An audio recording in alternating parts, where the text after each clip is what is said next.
നമ്മൾ ഇന്ന് നമ്മളുടെ ഫസ്റ്റ് ചാപ്റ്റർ ആണ് ഡിസ്കസ് ചെയ്യുന്നത് ജോമെട്രിക്കൽ ഷേപ്സ് ആൻഡ് ലൈൻസ്. എല്ലാവരും പല രീതിയിലുള്ള ഷേപ്പുകൾ കണ്ടിട്ടുണ്ട്, ലൈൻസ് കണ്ടിട്ടുണ്ട് ഇല്ലേ? നമ്മൾ കുഞ്ഞായിരുന്നപ്പോൾ നമ്മൾ സ്റ്റാൻഡിങ് ലൈൻ പഠിച്ചു, സ്ലീപ്പിംഗ് ലൈൻ പഠിച്ചു, സിക്സാഗ് ലൈൻ പഠിച്ചു. ഓർക്കുന്നുണ്ടോ അതൊക്കെ? കേർവ്ഡ് ലൈൻസ് എന്നൊക്കെ പറഞ്ഞ് വളഞ്ഞും തിരിഞ്ഞൊക്കെ ഇരിക്കുന്നത്. അങ്ങനെ നമ്മൾ ധാരാളം സാധനങ്ങൾ പഠിച്ചിട്ടുണ്ട്. ഷേപ്പുകൾ നമുക്കറിയാം, റൗണ്ട് ഉണ്ട്, അതായത് ഒരു ബോളിന്റെ ഷേപ്പ് എന്താണ്, ഒരു ബുക്കിന്റെ ഷേപ്പ് എന്താണ്, സ്ക്വയർ, റെക്ടാംഗിൾ, ട്രയാംഗിൾ, അങ്ങനെ ധാരാളം രീതിയിലുള്ള സാധനങ്ങളൊക്കെ നമ്മൾ കണ്ടിട്ടുണ്ട്, പഠിച്ചിട്ടുണ്ട്. ഇനി നമ്മൾ ഈ ക്ലാസ്സിൽ ഡിസ്കസ് ചെയ്യുന്നത് റോൾ ചെയ്യുന്ന ഒബ്ജക്ട്സും സ്ലൈഡ് ചെയ്യുന്ന ഒബ്ജക്ട്സും തമ്മിലുള്ള ഡിഫറൻസ് ആണ്. അതായത് റോൾ ചെയ്യാന്ന് വെച്ച് കഴിഞ്ഞാൽ എന്താ അർത്ഥം? നമ്മൾ അതിനകത്ത് തട്ടിക്കഴിഞ്ഞു കഴിഞ്ഞാൽ അതിങ്ങനെ ഉരുണ്ടു പോവുക, അങ്ങോട്ടും ഇങ്ങോട്ടും ഉരുണ്ടു പോകുന്നതിനെയാണ് എന്തെന്ന് പറയുന്നത്? റോൾ ചെയ്യുക എന്ന് പറയുന്നത്. അതിനൊരു എക്സാമ്പിൾ ആണ് ബോള്. നമ്മൾ ബോളെ തട്ടിക്കഴിഞ്ഞു കഴിഞ്ഞാൽ അത് ഉരുണ്ടു പോകും. സ്ലൈഡ് ചെയ്യാന്ന് വെച്ച് കഴിഞ്ഞാൽ എന്താ? ജസ്റ്റ് ഒന്ന് തെന്നി മാറുക, അല്ലെങ്കിൽ ഒന്ന് പതുക്കെ ഒന്ന് നീങ്ങുക. നമ്മളിപ്പോ ഒരു ബുക്കെ തട്ടിയാൽ അത് ജസ്റ്റ് സ്ലൈഡ് ചെയ്യേ ഉള്ളൂ. അതാണ് സ്ലൈഡ് ചെയ്യുക എന്ന് പറയുന്നത്. ഇനി മിസ് നിങ്ങൾക്ക് ഒരു വീഡിയോ കാണിച്ചു തരാം. ആദ്യമേ തന്നെ നമുക്ക് ഓരോ സോളിഡ് ഷേപ്പും അതിന്റെ പേരും ഒന്ന് പരിചയപ്പെടാം കേട്ടോ. അതിന്റെ വീഡിയോ എല്ലാവരും ശ്രദ്ധിച്ച് കാണണേ.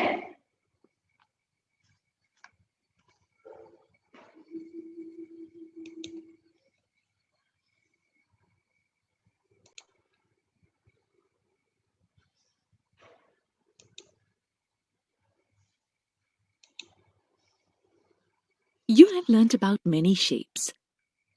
You know how each shape looks like. You should also know the name of each shape. A sphere looks like. Okay, അപ്പോൾ നമ്മൾ ആദ്യം പറഞ്ഞത് എന്താ? നമ്മളുടെ basic shape circle, triangle, rectangle, square. ഇനി നമ്മൾ പറയുന്നത് ഈ ചാപ്റ്ററിൽ നമ്മൾ ഡീറ്റെയിൽ ആയിട്ട് പഠിക്കാൻ പോകുന്ന പുതിയ കാര്യങ്ങളെ കുറിച്ചാണ്. അതെന്തൊക്കെയാണ്? സ്ഫിയർ.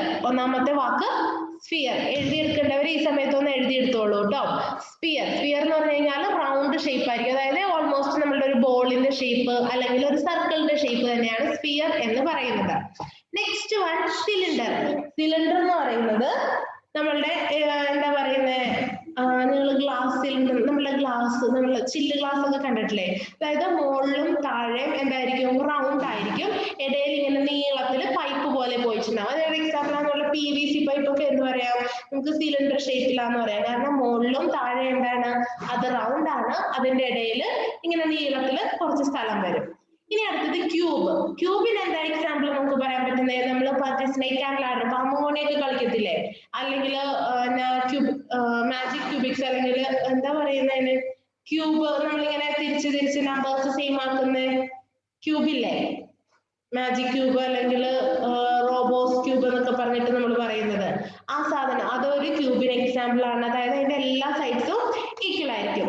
പിന്നെ ഉള്ളത് കോൺ. കോൺ എന്ന് പറഞ്ഞു കഴിഞ്ഞാൽ ഞാൻ പറയുന്നത്, നമ്മള് ബർത്ത്ഡേക്കൊക്കെ സെലിബ്രേഷൻ വെക്കുന്ന ഹാറ്റ് നിങ്ങൾ കണ്ടിട്ടില്ലേ? ബർത്ത്ഡേ ഹാറ്റ് എന്ന് പറയുന്നത് അതിന്റെ മോൾ ഭാഗം ഇങ്ങനെ ഒരു ട്രയാങ്കിൾ പോലെ കൂടിയിരിക്കും. താഴ്ഭാഗത്ത് എന്തായിരിക്കും? ഒരു സർക്കിൾ ആയിരിക്കും. താഴ്ഭാഗം സർക്കിളും മോൾ ഭാഗം കൂടി ചേർന്ന് ഒരു ട്രയാങ്കിൾ പോലെ കൂടിയിരിക്കുന്ന ഷേപ്പിനെയാണ് നമ്മൾ എന്തെന്ന് പറയുന്നത്? കോൺ എന്ന് പറയുന്നത്. അടുത്തത് എന്താണ്? ക്യൂബോയിഡ്. ക്യൂബോയിഡ് എന്ന് പറഞ്ഞു കഴിഞ്ഞാല് കുറച്ച് ലെങ്ത് ഉള്ള പെട്ടിയായിരിക്കും. അതായത് വലിയ ലെങ്ത് എന്നല്ല, ക്യൂബിനെക്കാളും കുറച്ചുകൂടി എന്തുണ്ടാവും? ലെങ്ത് അല്ലെങ്കിൽ ബ്രെഡ്ത്ത്, അതിന്റെ വീതി കുറച്ച് കൂടുതലുണ്ടാവും. ഇതാണ് ക്യൂബോയിഡ് എന്ന് പറയുന്നത്. ഈ ഷേപ്പുകൾ എന്തൊക്കെയാണെന്ന് മക്കൾക്ക് മനസ്സിലായോ? ഇതൊക്കെ മിസ് ഇപ്പൊ പറഞ്ഞപ്പോ ഓരോരുത്തരും കണ്ടിട്ടില്ലേ? നമ്മളുടെ വീട്ടിൽ തന്നെയുള്ള സാധനങ്ങളൊക്കെ കണ്ടിട്ടില്ലേ? പലതും നമ്മൾ എന്തൊക്കെ കണ്ടു? സ്ഫിയർ കണ്ടു, ക്യൂബ് കണ്ടു, സിലിണ്ടർ കണ്ടു, ക്യൂബോയിഡ് കണ്ടു, പിന്നെ ഒരെണ്ണം കൂടെ കണ്ടല്ലോ. 5 ഷേപ്പ് അല്ലേ നമ്മൾ കണ്ടത്? സിലിണ്ടർ, കോൺ, പിന്നെ നമ്മൾ കണ്ട ബർത്ത്ഡേ ഹാറ്റിന്റെ കോൺ. ഓക്കെ, ഇത്രയും ക്ലിയർ ആയില്ലേ? ക്ലിയർ ആയോ? ഇത്രയും ഷേപ്പുകൾ ഏതൊക്കെയാണെന്നൊക്കെ ക്ലിയർ ആയോ? നമുക്ക് ബാക്കി കാണാം.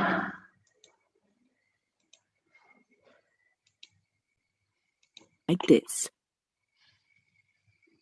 This shape is called a cylinder. See it carefully. Look for 2 shapes that form a cylinder. Can you see a rectangle and 2 circles? at its two ends? A cube looks like this.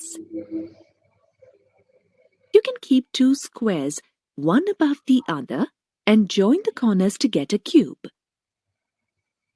Isn't it easy? A cone looks like this. What two shapes can you see in this? Correct. A triangle and a circle. And this shape is called cuboid. You can make a cuboid by keeping two rectangles, one above the other, and joining the corners. This looks somewhat similar to a cube, isn't it? Let us see if we can recollect the names of these shapes. What is the name of this shape? Okay ഈ shape ഏതാ? ആരാ answer പറയാൻ പോകുന്നത്? ഈ shape ഏതാണ്? ഈ shape ഏതാണ്? Okay Farhan പറയൂ, ഇതെന്ത് ഷേപ്പാണ്? സ്ഫിയർ ആണോ, സിലിണ്ടർ ആണോ, കോൺ ആണോ? Okay cone. You are correct. It is a cone. How does a sphere look like? Okay ഇനി ഇതിനകത്ത് ഏതാ സ്ഫിയർ? ആരാ പറയാൻ പോകുന്നത്? ഏതാ സ്ഫിയർ എന്ന് ആരാ പറയാൻ പോകുന്നത്? അപർണ. അപർണ yes. പറയൂ, ഇതിനകത്ത് ഏതാണ് മോനെ സ്ഫിയർ? ഫസ്റ്റ് വൺ ആണോ, സെക്കൻഡ് വൺ ആണോ, തേർഡ് വൺ ആണോ? Second one. ഓക്കെ നമുക്ക് ചെക്ക് ചെയ്യാം കേട്ടോ, നോക്കട്ടെ. Yes. A sphere looks like this. Help Mittu and Torto to answer the questions on shapes and their names. Okay അപ്പൊ ഇതാണ് നമ്മൾ പഠിച്ച കുറച്ച് സോളിഡ് ഷേപ്പും അവരുടെ പേരൊക്കെയാണ് ഇപ്പൊ നമ്മൾ ഡിസ്കസ് ചെയ്തത്. ഇനിയിപ്പോ മിസ് പറഞ്ഞതുപോലെ റോൾ ചെയ്യുന്നത്, സ്ലൈഡ് ചെയ്യുന്നത്, നമുക്ക് അത് ഏതൊക്കെയാന്ന് നോക്കാം. റോൾ എന്താണ്, സ്ലൈഡ് എന്താന്ന് നോക്കാം. You know about the shapes of these objects. When you push these objects, they move in a particular way because of the shape they are in. Imagine that you are pushing a ball to your friend. How does the ball move? It rolls, isn't it? But if you push a book, does it roll? No, it slides. But why does a ball roll and a book slide? It is because they are in different shapes and have different outlines. A ball is in a sphere shape, which has no corners. It rolls smoothly. But a book is in a rectangle shape. ഇത് കേട്ടോ, എന്തുകൊണ്ടാണ് ഇവിടെ നമ്മള് ball തട്ടിയപ്പോ എന്ത് ചെയ്തു, അത് role ചെയ്തു പോയി. ബുക്ക് ആയിരുന്നപ്പോഴോ അത് ജസ്റ്റ് ഒന്ന് സ്ലൈഡ് ചെയ്തതേ ഉള്ളൂ. അതെന്താന്ന് അവര് പറഞ്ഞായിരുന്നത്? എന്താ കാരണം? ബോളിന്റെ ഷേപ്പ് ഒരു റൗണ്ട് ഷേപ്പ് ആണ്, അതിന് എന്തില്ല, കോർണറുകളില്ല. കോർണർ എന്താണെന്ന് മക്കൾക്ക് അറിയാലോ, രണ്ട് സൈഡ് തമ്മിൽ ജോയിൻ ചെയ്ത് ഒരു മൂല പോലെ ഉണ്ടാകുന്ന സ്ഥലമാണ് എന്തെന്ന് പറയുന്നത്, കോർണർ എന്ന് പറയുന്നത്. അപ്പൊ ഈ ബോളിന് കോർണർ ഇല്ലാത്തതുകൊണ്ട് എന്താണ്, തട്ടിക്കഴിഞ്ഞു കഴിഞ്ഞാല് അത് എളുപ്പത്തിൽ റോൾ ചെയ്ത് പോകും. പക്ഷെ ഒരു ബുക്ക് അങ്ങനെയാണോ? അല്ല, അതൊരു റെക്ടാങ്കിൾ ഷേപ്പ് ആണ്. അപ്പൊ അതിന് എന്തുണ്ട്, കോർണേഴ്സ് ഉണ്ട്. അതിന്റെ രണ്ട് സൈഡ്സ് തമ്മിൽ ജോയിൻ ചെയ്ത് അല്ലെങ്കിൽ രണ്ട് ലൈൻസ് തമ്മിൽ മീറ്റ് ചെയ്യുന്ന പോയിന്റിൽ അതിന് കോർണേഴ്സ് ഉള്ളത് കൊണ്ട് എന്ത് ചെയ്യില്ല, അത് റോൾ ചെയ്യത്തില്ല, അത് ജസ്റ്റ് സ്ലൈഡ് ചെയ്യേ ഉള്ളൂ. It has 4 corners. These corners do not let the book to roll. Instead, the book slides. There are few objects such as coins that can both roll and slide. Can you think of any? ഇത് കണ്ടോ, ഒരു coin ആണെങ്കിൽ പക്ഷെ എന്താ difference? അത് role ചെയ്യുകയും ചെയ്യും, slide ചെയ്യുകയും ചെയ്യും. കോയിൻ നമ്മളിങ്ങനെ നിവർത്തി വെച്ചിട്ട് ഉരുട്ടി വിട്ട് കഴിഞ്ഞാൽ നമുക്കറിയാം അത് എന്ത് ചെയ്യും, ഉരുണ്ട് പോകും, റോൾ ചെയ്ത് പോകും. അതേസമയം അത് കിടത്തിയിട്ടിട്ട് തട്ടിക്കഴിഞ്ഞാലോ അത് സ്ലൈഡ് ചെയ്യും. അങ്ങനത്തെ ഒബ്ജക്ട്സ് ഉണ്ട് കേട്ടോ, അതായത് റോൾ ചെയ്യുകയും സ്ലൈഡ് ചെയ്യുകയും ചെയ്യുന്ന ഒബ്ജക്ട്സ് ഉണ്ട് ഈ കൂട്ടത്തില്. Other object that can roll as well as slide? To find the outline of an object, keep it on a paper and move your pencil along its borders. See how we can find the shape of this brick. We see that the outline of a brick is a rectangle. How many faces does the brick have?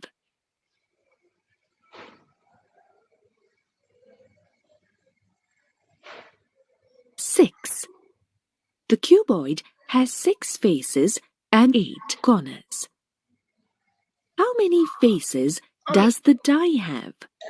ഇവിടെ എന്താ പറയുന്നതെന്ന് മക്കളൊന്ന് ശ്രദ്ധിക്കണേ. അതായത് പല രീതിയിലുള്ള objects പഠിച്ചു. To find the outline, നമുക്കൊരു വസ്തു അല്ലെങ്കിൽ ഒരു ഒബ്ജക്ട് തന്നിട്ടുണ്ടെങ്കിൽ അതിന്റെ ഷേപ്പ് എന്താണെന്ന് കണ്ടുപിടിക്കാൻ എന്ത് ചെയ്താൽ മതി? അത് ഇതേപോലെ ഒരു പേപ്പറിന്റെ മുകളിൽ വെച്ചിട്ട് അതിന്റെ അരികിൽ കൂടെ ഇങ്ങനെ വരയ്ക്കുക. നമ്മളുടെ ആ ഒബ്ജക്റ്റിന്റെ എൻഡിൽ കൂടെ നമ്മളിങ്ങനെ പണ്ട് വളയൊക്കെ വെച്ചിട്ട് സർക്കിൾ വരയ്ക്കാറില്ലേ? ഓർക്കുന്നുണ്ടോ? നമ്മളിങ്ങനെ പേപ്പറിൽ നമ്മളുടെ വളയൊക്കെ വെച്ചിട്ട് ആ വളയുടെ അകത്തുകൂടെ റൗണ്ട് വരയ്ക്കത്തില്ലേ? സർക്കിൾ ഷേപ്പ് വരയ്ക്കുന്നതൊക്കെ അതേപോലെ വരയ്ക്കുന്ന കേട്ടോ ആ കൊടുത്തിരിക്കുന്നത്. അങ്ങനെ വരച്ചു കഴിയുമ്പോൾ നമ്മളുടെ കയ്യിലിരിക്കുന്ന ഒബ്ജക്റ്റിന്റെ ഷേപ്പ് നമുക്ക് കിട്ടും. എന്നിട്ട് നമ്മളിനി ഓരോ ഒബ്ജക്റ്റും അവരുടെ ഫേസ് എന്താണ്, അല്ലെങ്കിൽ എഡ്ജ് എന്താണ്, കോർണേഴ്സ് എന്താണെന്നാണ് പഠിക്കാൻ പോകുന്നത്. അത് ഇമ്പോർട്ടന്റ് ആണ്. എല്ലാവരും ശ്രദ്ധിച്ച് നോക്കുക. പാരന്റ്സ് പ്രത്യേകം എഴുതിയെടുക്കുക. of an object, keep it on a paper and move your pencil along its borders. See how we can find the shape of this brick. We see that the outline of a brick is a rectangle. How many faces does the brick have? ഇതിപ്പോ ഇവിടെ അവരൊരു ഇഷ്ടികയാണ് എടുത്ത് വെച്ചിരിക്കുന്നത്. ഇഷ്ടിക എടുത്ത് വെച്ചിട്ട് എന്താ ചെയ്തത്? അത് നമ്മളുടെ ക്യൂബോയിഡ് പോലത്തെ ഒരു ഷേപ്പാണ് പറഞ്ഞിരിക്കുന്നത്. അപ്പോ അതിന് എത്ര ഫേസ് ഉണ്ട് എന്നാണ് നമ്മൾ ആദ്യം നോക്കാൻ പോകുന്നത്. ക്യൂബോയിഡ് ആണ്. അപ്പൊ അതിന് എത്ര ഫേസ് ഉണ്ട്?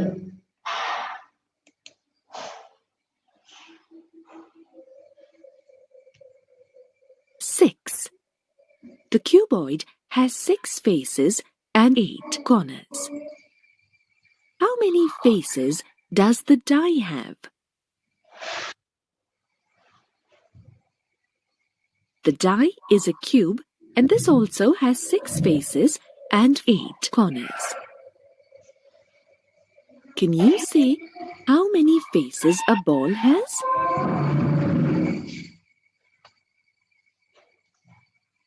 That's right. A ball does not have any face or corner. Now, look at this cylinder. How many faces and corners does it have?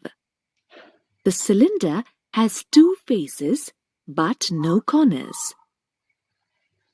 These shapes can roll and at times can slide too. Which of these objects roll? Which of these objects slide? Now let's see if we can look at all these together. We can now see together. Now let's see. ഈ table important ആണ്. മക്കൾ ഇത് പാരന്റ്സിനോടൊന്ന് പറയാ. എല്ലാവരും ഇത് എഴുതിയെടുക്കുക കേട്ടോ. പാരന്റ്സിന്റെ ഹെൽപ്പോടുകൂടി മക്കൾ ഇത് എഴുതിയെടുക്കുക. എന്താ എഴുതണ്ടേ? ഷേപ്പിന്റെ പേര് എഴുതുക. അതിന് എത്ര ഫേസ് ഉണ്ട്, എത്ര കോർണേഴ്സ് ഉണ്ട്, അത് റോൾ ചെയ്യുന്നതാണോ സ്ലൈഡ് ചെയ്യുന്നതാണോ എന്നാണ് ചോദിച്ചിരിക്കുന്നത്. അപ്പൊ എഴുതുക. First one cube. CUBE cube. It has 6 faces and 8 corners. 6 faces, 8 corners. It will slide. അതിനെ സ്ലൈഡ് ചെയ്യാൻ മാത്രമേ പറ്റുള്ളൂ. റോൾ ചെയ്യത്തില്ല. സ്ലൈഡ് ചെയ്യാൻ മാത്രമേ പറ്റത്തുള്ളൂ.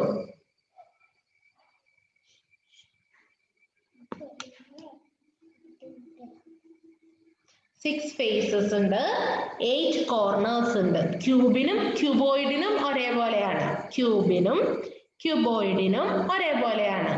ക്യൂബിന്റെ സ്പെല്ലിംഗ് CUBE ക്യൂബ്. ക്യൂബോയിഡ് എന്താ? CUBOID cuboid. ക്യൂബ് അതിന് എത്ര ഫേസ് ഉണ്ട്? 6 ഫേസസ് ഉണ്ട്, 8 കോർണേഴ്സ് ഉണ്ട്. It can slide. ഒന്നിൽ നിന്ന് അത് സ്ലൈഡ് ചെയ്യാൻ മാത്രമേ അതിന് സാധിക്കുള്ളൂ. ക്യൂബോയിഡിന് എങ്ങനെയാണ്? It has 6 faces, 8 corners. It can slide from one point to another. Just ഒരു സ്ഥലത്ത് നിന്ന് മറ്റൊരു സ്ഥലത്തേക്ക് അതിന് സ്ലൈഡ് ചെയ്യാൻ മാത്രമേ പറ്റത്തുള്ളൂ. നെക്സ്റ്റ് വൺ എന്താണ്? സ്ഫിയർ. സ്ഫിയർ എന്ന് പറഞ്ഞു കഴിഞ്ഞാൽ സർക്കിൾ അല്ലെങ്കിൽ ബോൾ. അതിന് no faces and no corners. No faces and no corners എല്ലാം 0 ആണ്. അതിന് എന്ത് ചെയ്യാൻ മാത്രമേ പറ്റുള്ളൂ? അതിന് റോൾ ചെയ്യാം. നമ്മുടെ ബോളിനെ ഓർത്താൽ മതി, അതിന് റോൾ ചെയ്യാൻ മാത്രമേ പറ്റത്തുള്ളൂ. Next one cylinder. Next one cylinder. സിലിണ്ടറിന് എത്ര ഫേസ് ഉണ്ട്? It has 2 faces and 0 corners. It has 2 faces and 0 corners. സിലിണ്ടറിന് റോൾ ചെയ്യാനും പറ്റും, സ്ലൈഡ് ചെയ്യാനും പറ്റും. It has 2 faces and 0 corners. It can roll and slide. അതിന് റോൾ ചെയ്യാനും പറ്റും, സ്ലൈഡ് ചെയ്യാനും പറ്റും. എഴുതിയെടുത്തോ? അതായത് നമ്മളിപ്പോ പഠിക്കുന്നത് ഓരോ ഷേപ്പും അതിന് എത്ര ഫേസ് ഉണ്ട്, അതിന് എത്ര കോർണേഴ്സ് ഉണ്ടെന്നൊക്കെയാണ് നമ്മൾ പഠിക്കുന്നത്. പിന്നെ അതേപോലെ അത് റോൾ ചെയ്യുന്നതാണോ സ്ലൈഡ് ചെയ്യുന്നതാണോ, ഇത്രയാണ് നമ്മളിപ്പോ പഠിക്കുന്നത്. അപ്പൊ അതിന് ഫസ്റ്റ് വൺ ആണ് ക്യൂബ്. ക്യൂബിന് 6 ഫേസ് ഉണ്ട്, 8 കോർണേഴ്സ് ഉണ്ട്, അതിന് സ്ലൈഡ് ചെയ്യാൻ മാത്രമേ സാധിക്കുള്ളൂ. Second one cuboid. ക്യൂബോയിഡിനും 6 ഫേസസ് ഉണ്ട്, 6 കോർണേഴ്സ് ഉണ്ട്, അതിനും എന്ത് ചെയ്യാനേ സാധിക്കുള്ളൂ? സ്ലൈഡ് ചെയ്യാൻ മാത്രമേ സാധിക്കത്തുള്ളൂ. Next one sphere. സ്ഫിയർ എന്ന് പറഞ്ഞു കഴിഞ്ഞാൽ അതിന് നമ്മളുടെ ബോൾ ഷേപ്പ് ആണ്, 0 ഫേസസ് ആൻഡ് 0 കോർണേഴ്സ് ആണ്. അതിന് എന്ത് ചെയ്യാൻ മാത്രമേ സാധിക്കുള്ളൂ? റോൾ ചെയ്യാൻ മാത്രമേ സാധിക്കുള്ളൂ. Next one cylinder. സിലിണ്ടർ എന്ന് പറയുന്നത് എന്താണ്? അതിന് 2 ഫേസസ് ആൻഡ് 0 കോർണേഴ്സ്. അതിന് റോൾ ചെയ്യാനും സ്ലൈഡ് ചെയ്യാനും സാധിക്കും. Okay. We can look at all these together. We can now say that rounded objects roll and flat-sided objects slide. Help Mittu and Torto answer these questions. Okay, നമുക്ക് ഇതിൽ നിന്ന് എന്ത് പറയാം? Round objects, നമ്മളുടെ round ആയിട്ടുള്ള objects ഒക്കെ role ചെയ്യും. Flat surface ഉള്ളത്, അതായത് നമ്മളുടെ ബുക്ക് അല്ലെങ്കിൽ ഇപ്പൊ കാണിച്ചില്ലേ ബ്രിക്ക്, ഇങ്ങനത്തെ സർഫസ്, ഇങ്ങനെ പരന്ന പ്രതലമുള്ളതിനെയാണ് നമ്മൾ എന്തെന്ന് പറയുന്നത്? ഫ്ലാറ്റ് സർഫസ് എന്ന് പറയുന്നത്. ഇങ്ങനത്തെ ഫ്ലാറ്റ് സർഫസ് ഉള്ളത് എന്ത് ചെയ്യില്ല? റോൾ ചെയ്യത്തില്ല. It will slide. അതിനൊന്ന് ജസ്റ്റ് തെന്നി മാറുക, സ്ലൈഡ് ചെയ്യാൻ മാത്രമേ സാധിക്കുള്ളൂ. മനസ്സിലായോ? മനസ്സിലായോ? അപ്പൊ നിങ്ങൾ എന്താ ചെയ്യേണ്ടതെന്ന് അറിയോ? നാളെ വരുമ്പോൾ ഒരു ടേബിൾ വരച്ചിട്ട് നിങ്ങളുടെ വീട്ടിലുള്ള സാധനങ്ങളിൽ ഏതൊക്കെ റോൾ ചെയ്യും, ഏതൊക്കെ സ്ലൈഡ് ചെയ്യും, ഏതെങ്കിലും 5 ഐറ്റം വീതം പേരെഴുതണം. ഏതൊക്കെ റോൾ ചെയ്യും, ഏതൊക്കെ സ്ലൈഡ് ചെയ്യും. ഹോംവർക്ക് ക്വസ്റ്റ്യൻ ആണ്, എല്ലാവരും എഴുതിയെടുക്കുക. നിങ്ങളുടെ വീട്ടിലുള്ള ഒബ്ജക്റ്റിൽ എന്തൊക്കെയാണ് റോൾ ചെയ്യുന്നത്, എന്തൊക്കെയാണ് സ്ലൈഡ് ചെയ്യുന്നതെന്ന് ഏതെങ്കിലും 5 എണ്ണം. പിന്നെ നാളെ വരുമ്പോൾ ഞാൻ ഈ ടേബിൾ എല്ലാവരോടും ചോദിക്കും. ഓരോ ഫേസും, ഓരോ ഷേപ്പ്, അതിനെത്ര ഫേസ്, അതിനെത്ര കോർണേഴ്സ്, അത് റോൾ ചെയ്യുന്നതാണോ സ്ലൈഡ് ചെയ്യുന്നതാണോ എന്ന് പഠിച്ചിട്ട് വരുമോ? റെഡി അല്ലേ? എളുപ്പമല്ലേ? ഇച്ചിരി അല്ലേ പഠിക്കാൻ തന്നുള്ളൂ, പഠിക്കൂലേ? ഓക്കെ, അപ്പൊ നമുക്ക് ഇന്നത്തെ ക്ലാസ് വൈൻഡപ്പ് ചെയ്യാം.